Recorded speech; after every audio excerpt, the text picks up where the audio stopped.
Hello. So welcome back. My name is Leslie, Lola Leslie 66. And I started this channel just as a video diary for myself, so I could document my progress. And yesterday I posted a 30-second long video of myself just tooling around a parking lot, and it got like 18,000 views.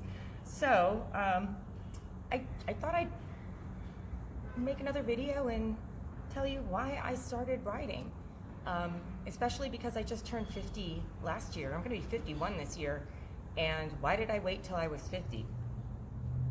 Well, the first ride I ever took on a motorcycle was when I was 10 years old. My dad had a 1980 R65 BMW, and I was surrounded by motorcycles my whole life, like a lot of kids dirt biking, my cousins. So my father, my uncle, my two female cousins, my male cousin, then my boyfriend, who's now my husband, his best man in our wedding, one of the bridesmaids in my wedding, all rode motorcycles. But I just thought it wasn't for me because I couldn't keep up with, as you know, the rate that everyone else was learning at. I was a little bit slower, so I just thought it wasn't for me. Back in 1994, I tried to get my license, and my husband, he was my boyfriend at the time. We had this little tiny YSR. It was like a 50cc YSR, and I choked on the driving exam, and then I just was like, I'm fine on the back. I'm fine on the back of the bike. So in 2019, my uncle, he came from the Philippines. And he was the one that taught my cousins to ride. He and my father used to go riding together. He died, and at my funeral, my one female cousin, who's a very successful doctor, she chose to use the story about how my uncle taught her how to ride a motorcycle.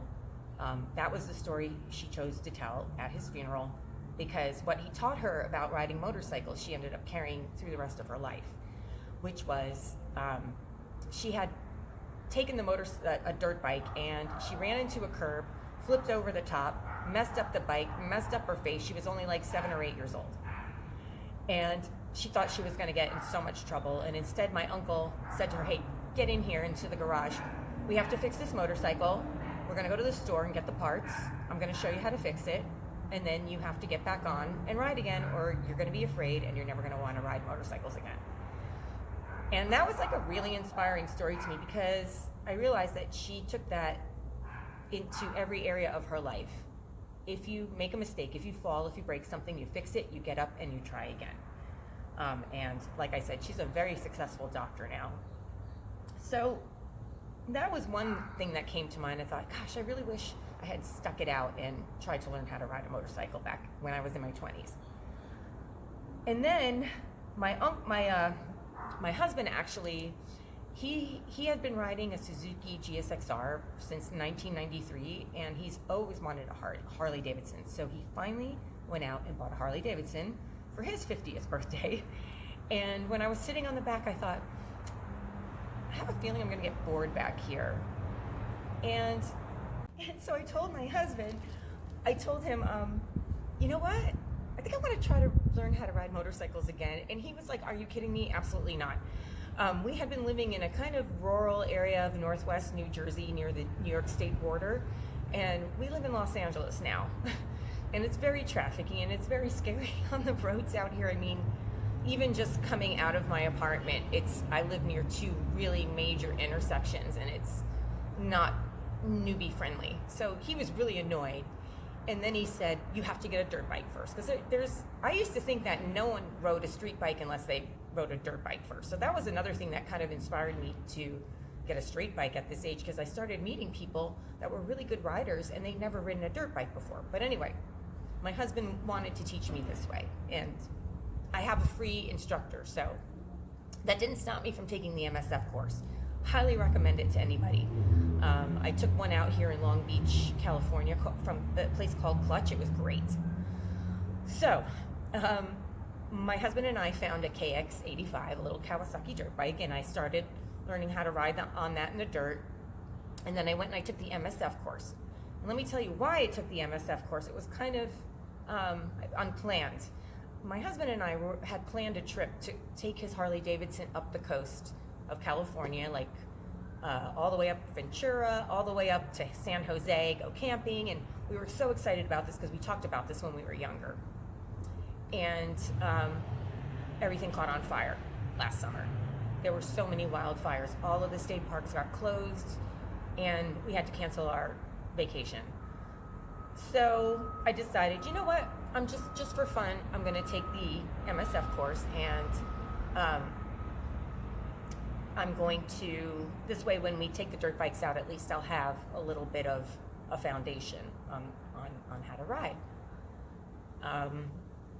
While I was in the MSF course, I mostly rode a Honda Rebel, but I have some issues with this hand. I have an injury, I have fibromyalgia, and I was having a hard time shifting. I was having a hard time keeping up with the class again, just like when I was younger.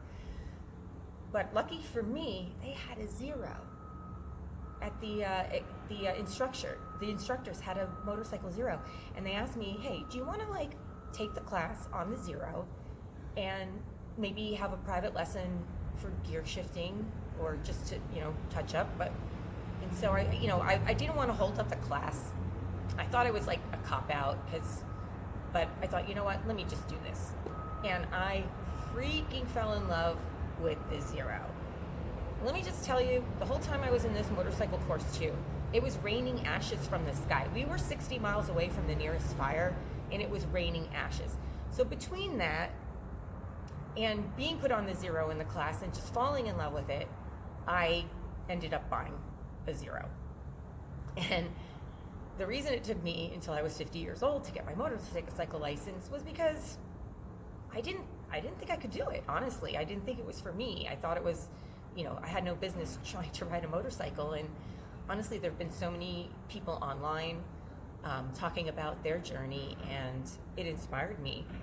And this is just my diary. I was really just doing this for myself. But if there's anyone out there that can get something out of my experiences and feel inspired to learn how to ride, even though it might be unconventional, because like this is an unconventional bike. This is nothing. My husband would never recommend this bike or buy this bike. This is totally me. So I feel like, my journey was inspired by my family and my history and my husband and my friends. But ultimately, the greatest thing about motorcycle riding, it really is your own thing. And there's more than one way to learn how to ride. And there's more than one kind of motorcycle to ride on. So anyway, I hope that you continue to join me here on my journey. Thank you for joining me. I also want to mention, I'm Gen X, so don't expect anything really flashy or anything slick on my channel. I'm very cut and paste DIY. But I am very grateful for people who joined me.